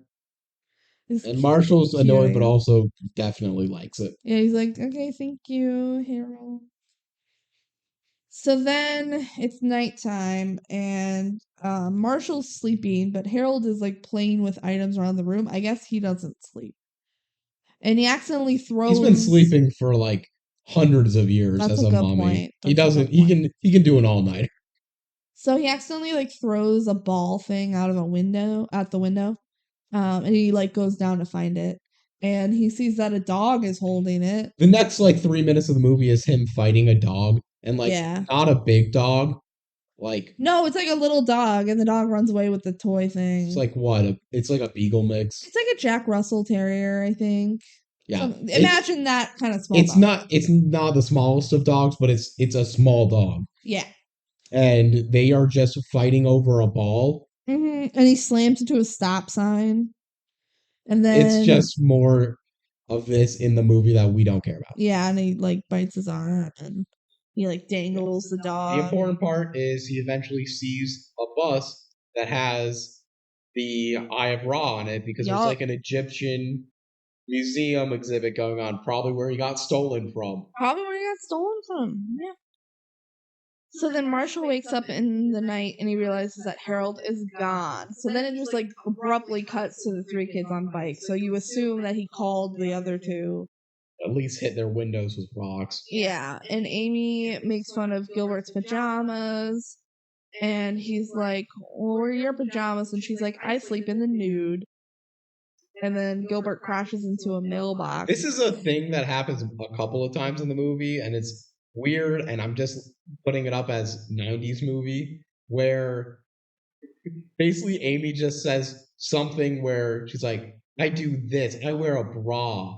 Yeah, and Gilbert's like, what the fuck? It's like, sex? Yeah. Even though it's very not produced. I will say, though, I never slept in the, like, I've slept in the nude a couple times. I prefer pajamas. Me too. Yeah. Yeah. No, I definitely prefer pajamas over sleeping nude. But it's also just not that weird. No. A lot of people do it. Is it weird for a kid to do it? Kids definitely start at pajamas, especially because they'll change into them before sleeping. Yeah. And they might have people come into their room like their parents. I don't know at what age it changes, but it's probably around the age she is, so. I don't know. So, like, Gilbert crashes in the mailbox, and she goes, geez, Gilbert, grow up. And I feel like there was a big enough pause that it's kind of funny to just see him crash into a mailbox, and Amy goes, grow up! Without, like, the weird nude part, you know? Yeah. Okay, so then they go to the museum to find Harold, because I think Marshall, like, figures out that's probably where he is or something. Yeah, they somehow figure they figure it out somehow. They just multiple times this movie will be just like biking around, be like, "This is hopeless," and then figure it out. They like needed to cut out some of the dumb mummy shit to add more actual plot. Yeah, is my opinion. Yeah. But whatever. Harold is in the museum and he's looking at all the mummy stuff, and he sees his true love, who's the queen, and he was the high priest who was like sworn to protect her. Also, he swore celibacy to serve the queen. Yeah. Yeah. Although they don't think so. Well, they're like, is he celibate? Marshall said maybe he wasn't so celibate because he's kind of doing giving the eyes to the queen's coffin. Yeah, he's obviously in love with the queen, so they're like, maybe he wasn't celibate after all. Scandalous. Interesting that they're talking about like celibacy, breaking celibacy in a DCOM. Again, first DCOM. It wasn't recorded as a DCOM. Yeah. They definitely want nowadays, although we did just the most recent DCOM have He and the V, so. He and the V, you're so right. It's come full circle. First it was like, oh, he's not celibate, and then fucking 14-year-old Kyle going, you need to put your P in a V. So yeah, full circle. Okay, so he opens the coffin and the queen is actually still in there. Which, like, why do they just have this out in the open exhibit? Is it behind a rope at least? I don't know. Pre 9/11, nothing was protected. Whatever. How many times have you brought up 9/11 on this podcast? Not enough. How many times have I edited it out? The answer is every time. I feel like it's actually an important thing to note for like a lot of these films because a lot of them just don't make sense in a post 9/11 context. Yeah. Like, imagine making Tiger Cruise before 9/11. You set me up. What can I say? Well, if you don't know, Tiger Cruise is literally about 9/11. Imagine making that one before 9/11. People would call you crazy. It would be so boring. It's already boring. It's even more boring because like 9/11 wouldn't happen, and it's just a movie about a girl on a boat, like a military boat. Okay. So Harold loves the queen, and they have matching necklaces. Because they're just, what if they're just friends? They're in love. They could be friends. They're in love. Those could be homie bracelets. Homie bracelets. For your homies. They just wear them on their neck. Like, the necklaces say, like, BFFs forever. Yeah. Yeah. Okay, so then the cops show up to the museum because they're like, someone's in the museum, which makes sense. And they gotta get out of there. So, Harold, like, reads the markings on the exhibit. Yeah, Harold reads hieroglyphs, and he figures out the plot as well. He figured out that he needs to go back to the coffin. And, by Halloween. Honestly, they don't have any communication problems with Harold for the rest of the movie. Just stupid, because they should. But also, when we want to see that, it would be pretty boring. I don't know. So they're like, oh my gosh, she has to be back in his coffin by midnight on Halloween. Cool. The cops are coming. They call into an event. Not to next morning. Like, literally, it's like, oh, we escaped the cops by getting the pen. Cool. Let's move on. Because we gotta make room for mummy shenanigans. Of course. So it's the next morning. Marshall had let Harold watch TV all night. Because, like, I had to distract him somehow. And he watched rom-coms all night, like Sleepless in Seattle. You've Got Mail. Do we say that one? Pretty Woman. Pretty Woman, yeah. Pretty Woman. All roles that Meg Ryan were offered. That was like a fun fact on IMDb. It was like, ooh, Meg Ryan was in Sleepless in Seattle, was offered like Pretty Woman and whatever the other one was. Okay. So Amy is like, he likes romance. Yeah, he likes romance because he's in love. He's in love. So Amy is talking to Marshall, and she's like, "I'm kind of worried about like your mental state, basically, Marshall, because you're getting pretty attached, and He's a mummy. I'm afraid if Harold dies, you're gonna be like sad or something. You're gonna be fucking devastated when this mummy." No, it's honestly a good point because he is definitely getting too attached to Harold. Which honestly, I feel like this is the movie just telling us that's true instead of showing us. That's possibly true. Like, I haven't seen the attachment to Harold really yet. I feel like this is something that he immediately went, I'm gonna keep him. Yeah, even like the new movie does this, where it's like Marshall is just like so into this mummy. He loves this mummy so much, and they tell us that he does, and that he's gonna be devastated if something happens to this mummy. Like, I wish I could see more of that relationship. Instead, they have to have him running around doing grunty mummy things. And it's annoying. Mm-hmm. He doesn't drink hot sauce in this one, does he? No, that's something I think I put that in like the next time on. That's only in the remake. I was going to mention that at some point. Yeah, he's like, that's like a gag. That is a very big gag in the that he loves hot remake, sauce. but does not matter. Nope, doesn't matter in this one. OG Harold doesn't like hot sauce. He's never had it. Okay, so Marshall's like, yeah, I care about Harold. He had a home, a job, a girl he loved, and now he's counting on us. And no one has ever counted on me for anything. Dead. He's alive though. Like, he's like reanimated, but he's like, nobody's ever counted on me for anything. So Marshall likes being needed. Yep. Yeah. That makes sense.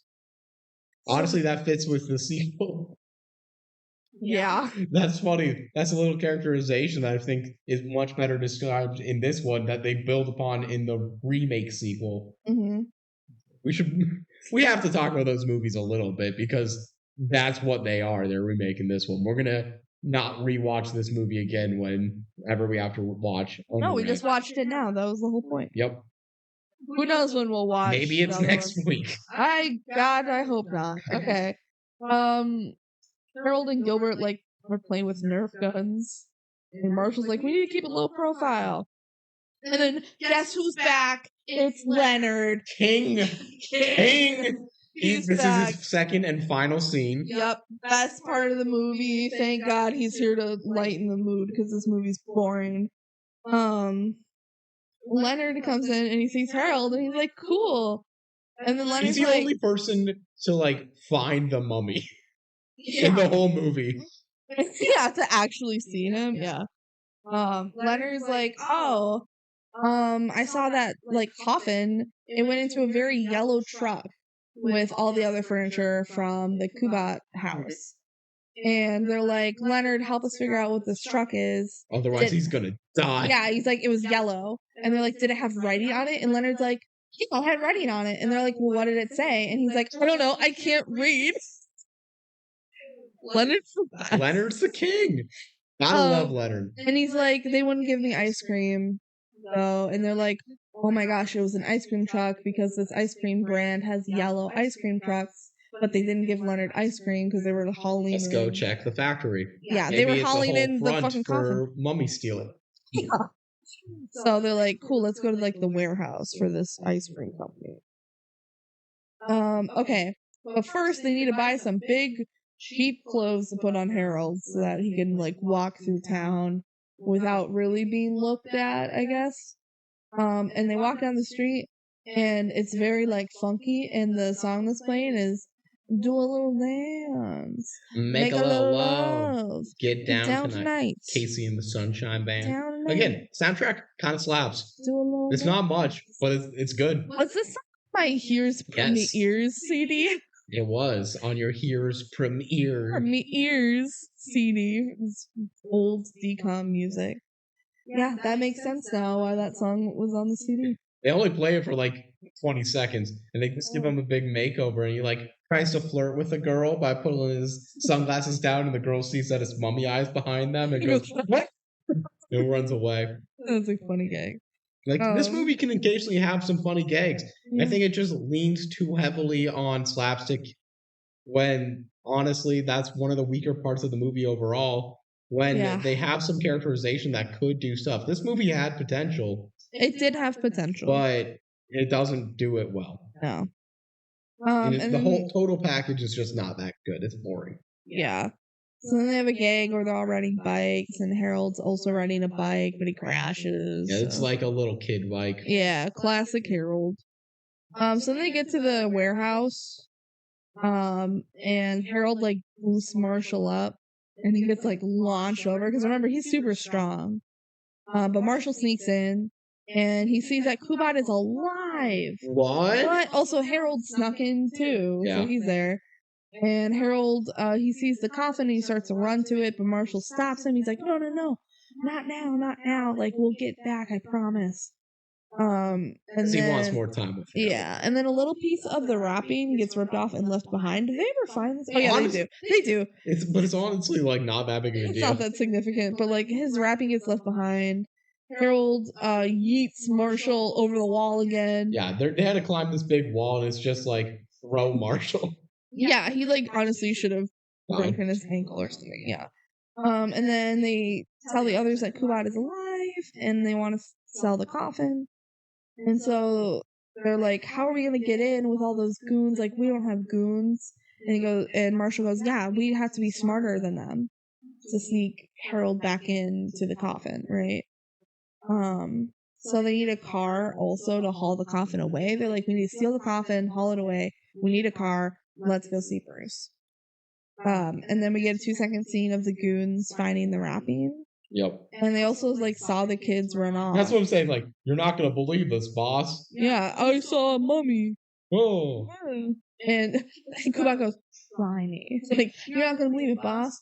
Try me."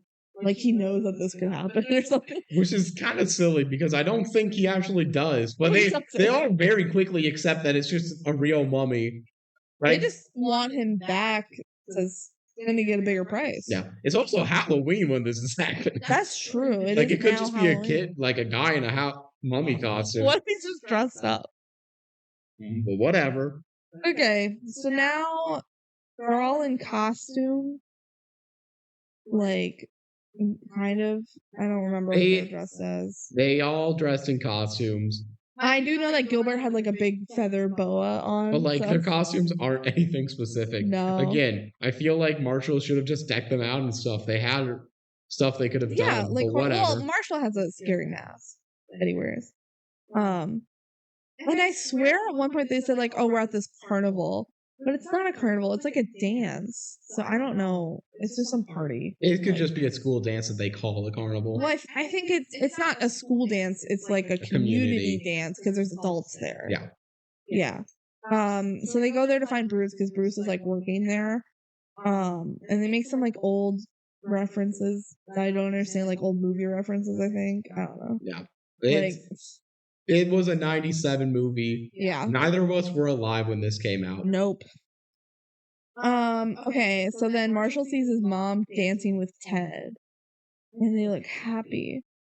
And Marshall's like, it doesn't bother me. The whole time his acting up for this is just like, I don't care. I don't care. It It's doesn't bother fine. me. He's never actively antagonistic towards it. They don't go super deep with it, but they do want it to be a plot point. They want it to be a plot point, and they act like it's deeper than the movie has let it been. Yeah, because they have to have a mummy running around a hospital. But like, they could have just given like 5 more minutes to this and actually possibly gotten something meaningful out of it.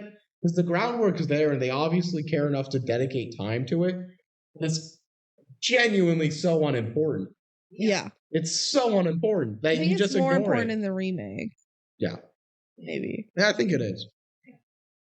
Okay, so Amy's like, if you ever want to talk about, like, that kind of stuff, you could talk to me, if you wanted to. This is just, the whole movie, but this is probably the clearest one where it's just like, they're hinting those two as being together. Except literally the end of the movie. Yeah, well, that's the conclusion. Yeah. Okay, so Gilbert's outside with Harold, and Gilbert's like, I'm gonna go in and get a soda. You wait here, right? He's leaving So Harold. dumb. So dumb. Harold gets into shit. Harold, famous person who stays. And then Marshall finds Bruce and tells him about Harold. So And Bruce doesn't believe it, to be clear. No, he doesn't believe it at first. So then outside, Harold is he's by himself and he hears the song all by myself. He hears it playing again. And so he's like, that's my song. That's my jam. Get me on the dance floor. Because I hear all by myself playing. And he was like, I'm all by myself. Yeah. Yeah. So he goes into the dance, and that's right as Gilbert comes back out. They like just miss each other. And doesn't even give him the soda at the end of all this. No, I think he got it for himself. Yeah. But then Gilbert sees the goons heading in, so they know that they're at the dance somehow. How'd they know that? Stalking, I don't know. So then Harold gets on the dance floor and he's kind of swaying around, and then he sees a woman dressed as Cleopatra, and he's like in love. Well, I don't think he's in love actually. He does. Yeah, he is. He does a little like. Oh, he like bows you're my down. subject, but I think that's more like, yes, you're the queen. I care for Well, you. we know he loves the queen, so he's like, I'm sure the other mommy's the queen, or is that another high priest? They said queen when they were in the museum, so yeah. Regardless, he knows it's not her. No, but like maybe it is her, or at least a representation of her. I don't know. He goes up and he like bows down to her, right? And she's into it. She's like, oh, my subject. Like, thank you. Get up. And I thought she thought he was someone else at first, Nope. but apparently she just knows that this is a stranger and is maybe trying to flirt with her. Oh, 100% trying Yeah. to flirt. Because he like kneels down to her. And then they start to dance, and she's like, oh, the cologne. Like, they stopped selling this. It smells so good. It's like, I hate it on usually, but I love it on you. Right. She's like, I hate it, but I love it on you. Because she is head over heels horny for him. Yeah, so the goons start to look around, and Gilbert thinks he sees Harold. Like, he sees a mummy, right? And he starts, like, he kind of turns his back, and he's like, there you are. Why are you drinking? Like, you should be better than this. And he, like, elbows him in the stomach. Haha, it was a dude in a mummy costume. It was the principal. Yeah, not just a dude. It was the principal of the school. Yeah, so that's Oops. Oopsie poopsie. Man, if you went to a Halloween party, the mummies blend in. The goons are going around to everyone dressed like a mummy and like ripping off their mask and like shoving them over when it's not the actual mummy. It's actually really funny. Where's the real one? Oh, not you. Get out of here. And then Cleopatra is dancing with Harold and she's like, I don't even know your name, but it doesn't matter. Like she's so into it. And then Gilbert tries to pull Harold away and she's like, no. And Gilbert's like, he's celibate. And she's like, I don't think so. And then another woman comes in and she's like, there you are. And Cleopatra's like, who are you? And she's like, I'm his wife. But then her actual husband, who's the principal, shows up and goes, nope, that's me. And then they go, wait, but then who is this? As if it couldn't just be a stranger. This is a stranger. That's who they thought it was. Yeah. Let's look. So they unwrap his face and they see just his mummy face, which honestly isn't that ugly. It's not that ugly, but it is ugly. Yeah. But like, why can't they just assume that it's like makeup? They could, but instead they scream. They scream and they run away. And everyone starts running because you hear one person scream. I guess everyone starts to scream. I mean, that is, if you scream fire in a public theater, you can go to jail. Despite freedom of speech. So actually.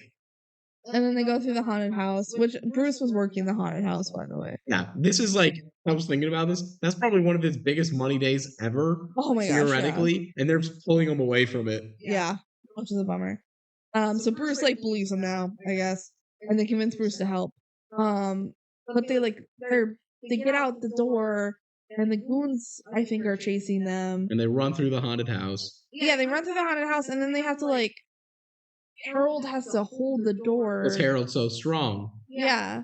And I guess it's probably the goons, right? Yeah. They're trying to bust out and chase them. So then Bruce drives off without Harold. Well, no. What happens here is Harold's holding the door. And they're trying to convince Bruce to go. Bruce is like, I don't want to go and take this mummy random places. And Marshall's like, he's got a gun. So who has a gun? The goons. Really? Yeah. They have a gun? Well, at least Marshall says he do. Shit. So he's like, all right. So he's going to get his car to get ready to go. And they all get ready in the car, and then they're going to grab Harold for it. But then the door breaks, and the goons get Harold. So, yeah, they drive off without Harold, is the point. Bruce is like, let's call the police. And Amy's like, and tell them what? That we have a mummy, and there's people trying to steal him. It's crazy. No one's going to believe it, right? So Marshall's just very adamant, we have to help Harold, you know? And Bruce is like, well, you're my only customers. I guess I should. If you die, I lose any money I have. Which is crazy that that's hyperbole. Marshall is well, he says you're really you're my only customer. Yeah. I guess probably regular customer. But is Marshall funding this whole business? Pretty much. How? He's with all of his allowance money. He's 12. He's a 12-year-old friend helping out a mummy on Halloween. Maybe his dad's a rich. Ooh, and he sends him money every month and he just maybe Ted, the future stepdad, is just giving him $100K and that's why he's fine instead of hating him. Yeah. Alright, so they're back at the warehouse and they're like, we need a game plan, right? So they empty their pockets to see what they have. And it's not much. They have a 72 cents car keys and a match. Yep. And then Bruce opens his trunk and there's a bunch of scary stuff. Right, from his haunted house. And they're like, well, we can use these. Yeah. And Gilbert is like, I'm gonna wait behind. Gilbert's like, I'm scared, I'm gonna sit. And honestly, the friends let him be. Marshall says it's okay, don't worry about it. And he's actually being genuine. Hey, it's a rare moment where that actually works. Yeah. He's like, it's okay to be scared. They know this is serious. This is a scary situation. So it's okay, you can sit this one out. They're being really nice to him. Yeah. I still think they should have called the police, but they do mention earlier, you can't really say much to the police. Yeah. But just say they've abducted someone and they would find that as a mummy. Oh! I don't know. But they don't want people to experiment on him. He's gonna die. Okay, so then Amy comes. So okay, this is their plan, right? So Amy comes in the warehouse with like a bloody eye prop, and is like, "Ooh, help, help!" And then they like jump the goons while The security guard is like, oh my god, girl injured, because Yeah. that does look bad from far away. That's super funny. And then Bruce jumps on him, and they tie him up with like some fake intestines, and they shove the eye prop in his mouth. And then they're like, well, we're out of props. The props. We literally use all of our props for this one guy. But hey, now we can get in. So Marshall sneaks around and he finds Kubat bossing around some other guy. Marshall sneaks off from Amy and Bruce. Yeah. They like split up. And so Bruce and Amy are together, and Bruce is like, Amy, you should run in and yell fire. And then they'll run out. And Amy's like, that's dumb. That's a bad idea. They'll shoot Amy's me. like, maybe fire isn't a bad idea. But they have that one match, right? And they're gonna go trigger the sprinkler system. Yeah, that's their plan. And then Marshall finds Harold all chained up, and Harold is trying to tell Marshall something, and apparently it's just that his nose was itchy. So Marshall. I mean, imagine having just an itch on your nose, and you're tied up with your hands above a bar, handcuffed, and you can't do anything to itch your nose. Yeah, I guess so. It would be annoying. And then Marshall has a crowbar, and he's trying to free Harold, and then Bruce is trying to set the sprinkler off in the match, and he like has to climb up to like get to it. But instead he like falls and he crashes into a bunch of cans. Immediately gets noticed by everyone. Yeah, because the goons hear it and they start to chase him, and then Marshall gets Harold free, and they get him to the coffin. But oh no, Kubat's here, and Kubat's like, I want to sell him, and Marshall's like, why'd you fake your death, Kubat? And he's like, I stole a bunch of artifacts and I was gonna retire and sell all the shit, and then I was gonna go to jail for tax evasion, so I faked my death. Badass. And Marshall's like, please, Kubat, help me save Harold. And Kubat's like, nah. That's what I wrote. Marshall's like, please help me, and Kubat is like, nah. I don't know exactly It's what pretty they said. fun, but it's just like, no, I'm gonna kill you. And then the goons show up with Amy and Can't Bruce. prosecute a dead man. Yeah, so the goons have Amy and Bruce like in their possession, right? Yeah. They're like, what are you gonna do now? I have your friends. And then Gilbert drives the car into the warehouse. He doesn't know that all this bad stuff has been going on. He's just assuming. Yeah. Which, good for him. He like runs him over. He could have run over his friends, but he doesn't. And then the ceiling collapses on top of Kubat and Gilbert. But Gilbert's fine because he was in the car, so he's good. But they're all worried about him. And Kubat's also fine, and guess what? Kubat has a gun. This is a rare DCOM gun sighting. I think there's 2 DCOMs that have a gun, and it's literally the first 2 DCOMs that came out. Yeah. He's not bluffing. He has a gun. And then Harold goes ham and like throws him across the room. And Amy, That was enough. That's it. That's done. That's enough. The threat's over. Amy's like, oh my god, Marshall, when I saw the gun, I was so scared. And if anything ever happened to you. And they're like, well, it didn't, so everything's okay. So you're like, oh my god, Amy really cares about Marshall. She likes him. It's like, that's just a normal reaction to having a friend, though. But like, oh, she cares deeply about him. Oh my god, it's more than just friend. And then Harold's like, I don't feel so good. Harold's starting to disintegrate. Yeah. So they gotta get into the museum. They can't put him in the coffin before that, I guess. They gotta get in the car museum. completely fine? No, they take the ice cream truck. Oh, that's right. They're like, that makes sense. Hey, Bruce, you ever driven an ice cream truck? So, yeah. And they make it back to the museum. Yep. And then Harold awakens the queen by letting the moonlight in. Yeah, opens her casket, does that, and then they kind of just... Oh, yeah, and he uses his, like, magic necklace also. And they're in love. They're in love, and it's actually kind of cute. And then Marshall gets to say goodbye. None of the other kids say goodbye. Okay, literally, though, Harold and his queen are having, like, this romantic moment, and Marshall comes in like a cock block. Like, oh, Harold, you gotta go. Like, dude, I'm trying to, like, have a moment here. What are you gonna do? Kill me? I'm already dead. And then Harold gets in the coffin and he holds hand with his true love one last time. But again, Marshall's a cock block and hugs Harold goodbye. He's like, he has to just insert himself. Like, no, Harold, you have to say goodbye to me. I'm the goodbye. I'm more important, okay? We have a special relationship, Harold. Forget about your true love. Like, it's you and me right now, bud. And he hugs Harold goodbye.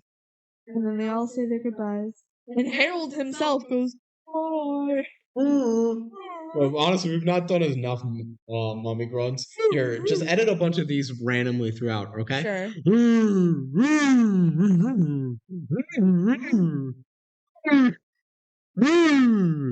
I know you're just gonna leave these all in one block here, but Yeah, I am. And then Harold gives his necklace to Marshall, his special necklace. So he'll never turn alive again. Yeah. And then he holds hand with his queen one last time. And then they both go to sleep. And die. The end. Just kidding. There's a little. Yeah, there's actually an epilogue to this. It's an epilogue, yeah. So cut to a new day. Marshall is packing up all of his monster stuff in his room. He's like, I'm outgrown this. Yeah, he's like, I met a real mummy. Nothing's beating that. That's true, but also he's putting Bruce out of business. Yeah, poor Bruce. Hopefully he got into a new business venture. Yeah, so his mom comes in and she's like, can we chat? And he's like, yeah. She's like, hey, are you okay with Ted and me dating? And Marshall goes, yeah, I'm fine. Again, still clearly hesitant, but yeah, but he goes, yeah, I'm fine. Mom weighs like 3 beats. Mom goes, okay, and then literally starts to walk out. Like, hey, bud, can we chat? Are you okay with me dating Ted? Yeah. Okay, cool, bye. You don't want to go a little deeper into that, Mom? Like, you just take him at. We don't see the mom parent in this movie. Such a bad mom. Okay. Cool, I just needed to hear that. Now I'm good. Like, so Marshall stops her, like, hey, wait, Mom. Do you love him? After he looks at the necklace, right? Because he knows what true love is now. She loves the mummy. Saw Harold in love. Okay? And he's like, Mom, do you love him? And the mom goes, yeah, I do. I do love him. I wonder how long they've been dating. 2 weeks. 2 weeks. I love him. And Marcia goes, well, then you should marry him. So people shouldn't stand in the way of people being together. Except Marshall did it when they was between the two coffins. Literally. He's like, I fucked up. And he's like, trying to help me see things clearly. Nah, he's talking about Joel. But he's like, tell Ted to lighten up and not be so nice all the time. Like, what do you mean lighten up? It's lighten up to be nice. I don't know. He's like, Ted is too nice all the time. Haha. He's so faking it. Anyway, then Gilbert comes up to his room and he's like, hey, we're going to the movies, right? And Marshall's like, yep. And Gilbert says, oh, by the way, like, Amy's coming. She's going to meet us here. And Marshall's like, uh-oh, panic, girl. Girl? Like the Inside Out. Yeah. Sure.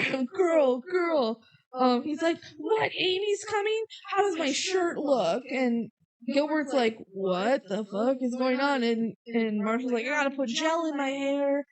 And yeah. Gilbert's like, it's Amy, dude. We saw a mummy with her. Yeah, like literally our friend Amy, who we see every day. And then they go downstairs and they open the door, and Amy is also, she's looking really cute right now. Her hair's all curled and she's wearing a cute dress. So obviously she cared about what she was looking like in front of Marshall too. Mm-hmm. So he opens the door and they kind of stare at each other for a second, and Marshall goes, nice dress. And then there's a couple beats and he goes, my aunt was buried in one just like it. But and then Amy they're like, goes, they can still tease each other. yeah, and Amy's like, nice hair, loser, like, because it's all gelled and shit. And Gilbert's like, oh, thank God, things are back to normal. Like, I was worried there for a second. So then they walk off and they're going to go see the horror movie again. And that's the end of the movie. The credits start to roll.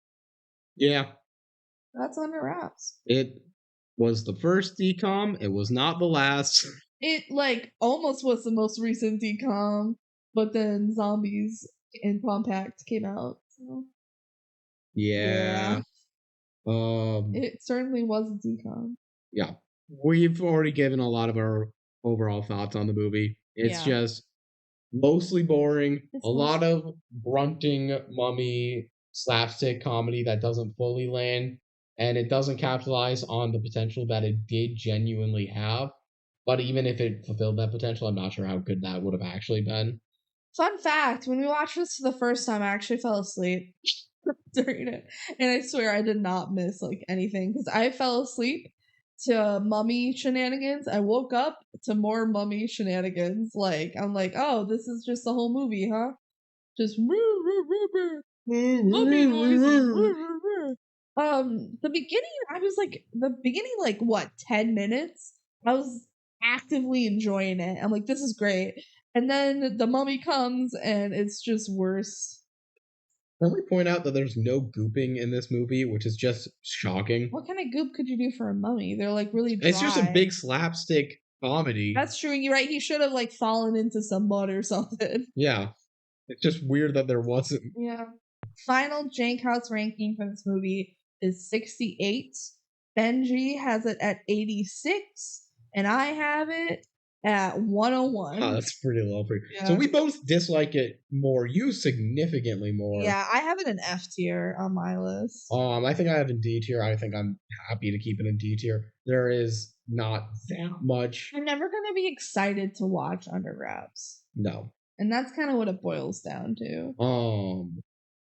No. And I think just other people in the house liked it a little bit more. And I think it's just the fact that it very much feels different than a DCOM because it's so old and they're definitely riskier with the jokes. We didn't mention there's like a suicide joke in this. Where? The split a vein. Oh, I didn't write it down. Yeah. There's like just some deep like lines in there, and there's some actual good chemistry between the actors and stuff, but you have to be looking for the good to find it, and the bad hits you in the face. Yeah. And that's really my view of it. Yeah. But some other people are more favorable towards it than we are. So, yeah, whatever. But if you want a Halloween DCOM, there's better options. They have so many of them. Don't pick this one. This one. Pick Under Wraps 2. It's better. Yeah, and we'll talk about it compared to the remake when we watch the remake. Because I don't remember enough right now because we watched it 2 years ago. I will say this. Rewatching the original after having the remake more fresh in my mind, they're like beat for beat the same movie. It's honestly insane. It's the same basic plot, which is a pretty basic plot to follow. But it's kind of surprised me how much like all the characters are the same. Yeah, but there is definitely different stuff that happens. Yes. Like the hot sauce, for example. Yeah, but that's just all to say. We'll talk about it later. Yep. All right, should we do shout out socials and then spin the wheel? Yeah. All right, so for social media, it's really just TikTok. Find us on TikTok. The DCOM Duo. And YouTube, you can comment. You can email us, thedcomduo@gmail.com. We'd love to hear anything you have to say. Yeah. Yeah. So, thank you for listening. Let's spin the wheel. Find out what we're doing in the next episode. What's your bet? Minutemen. Wow! I'm gonna say life is rough. Ah! Okay, let's spin. What's it gonna be? Ready to run. Ready to run. Another old one. Another old one. Not one that I'm particularly looking forward to, but you know what? Maybe it'll surprise me on the rewatch. Another mediocre one. Well, whatever. We'll watch it. We're fine. We have to get to it eventually. Yeah, no. Yeah. It'll be fine. We're reacting it probably too negatively now. It's just there. It's pretty forgettable. Yep. Yeah. I forgot it existed until you said it came up. Yep. So it's definitely one of the DCOMs. If you're a huge Ready to Run fan, let us know. Yeah. We'd love to hear what you like about it. Favorite DCOM, Ready to Run. Someone has that opinion. Definitely, like, this is one people have heard of for sure. No. Okay. So tune in next time. In 2 weeks. From when it's released. I mean, if you're listening to it now, there's a decent chance this has been old for like a year. Sure. It's a decent chance. Okay. I don't know. When they're making Under Wraps 3, people are like, let me find an Under Wraps podcast. Wait, this is the original? I only like the remake. And listen through the whole podcast to get to this point just to find that out. All right. Take care, everyone. Bye.